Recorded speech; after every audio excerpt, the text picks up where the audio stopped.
Hello student of class 8th। आज हम पढ़ेंगे हिंदी का चैप्टर नंबर 6 भगवान के डाकिये।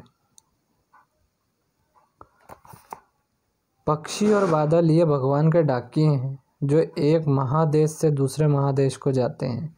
हम तो समझ नहीं पाते मगर उनकी लाई चिट्ठियाँ पेड़ पौधे पानी और पहाड़ बाँचते हैं।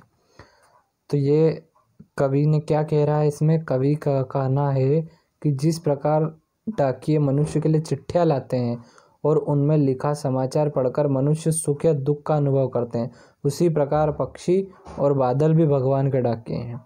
डाकिये भगवान द्वारा भेजे गए हैं, संदेश लेकर आते हैं। इन डाकियों का क्षेत्र विशेष का कोई बंधन नहीं होता है। ये एक देश से दूसरे देश के मनुष्यों के लिए प्रेम, सद्भावनाओं, एकता का संदेश लेकर आते जाते हैं। पक्षी और बादल द्वारा लाए संदेश को हम मनुष्य समझ नहीं पाते। उनकी लाई चिट्ठियों का संदेश पेड़, पानी और पहाड़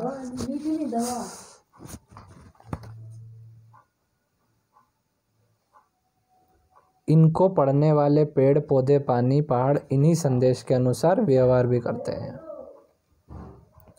तो ये हमारी इस पंक्ति में कहा था। अब देखो दूसरी पंक्ति क्या है। हम तो केवल यहाँ आंकते हैं कि एक देश की धरती दूसरे देश की सुगंध भेजती है और वह सौरभ हवा में तैरते हुए पक्षियों की पंखों पर तिरता है और एक देश का भाप दूसरे देश में पानी बिनकर गिरता है। इसमें कवि कह रहा है, पक्षी और बादल रूपी डाकिया द्वारा लाई गई चिट्ठियों को मनुष्य नहीं पढ़ पाता है, उसे पेड़ पौधे पानी और पहाड़ पढ़ते हैं। मनुष्य केवल यह अनुमान ही कर पाते हैं कि यह धरती अन्य देशों को सुगंध भेजती है। वास्तव में प्रकृति ऐसा करके भेदभाव त्यागने का संदेश देती प्रतीत होती है। धरती द्वारा भेजा गया सौरभ सुगंध हवा में तैरते हुए पक्षी के पंखों पर तैरता हुआ देश की सीमाओं को बंधन तोड़ते हुए किसी अन्य देश के वातावरण में धुल मिल जाता है।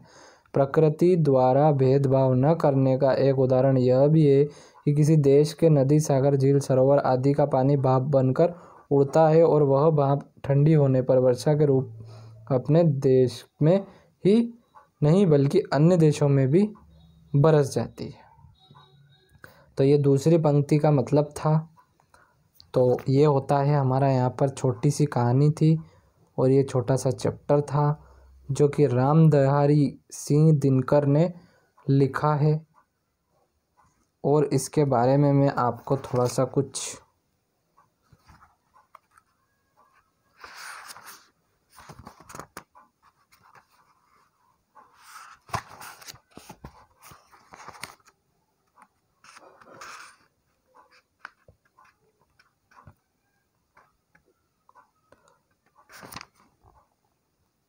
ज़्यादा बड़ी कहानी है नहीं है। तो राष्ट्रकवि राजदेव सिंकर दिनकर का जन्म और ये सब, तो ये सब आपका ठीक है, छोटी सी कहानी है। तो हम इसको अब अगले जो हमारा चैप्टर है उसमें मिलेंगे। तो मिलते हैं नेक्स्ट चैप्टर में। Thank you.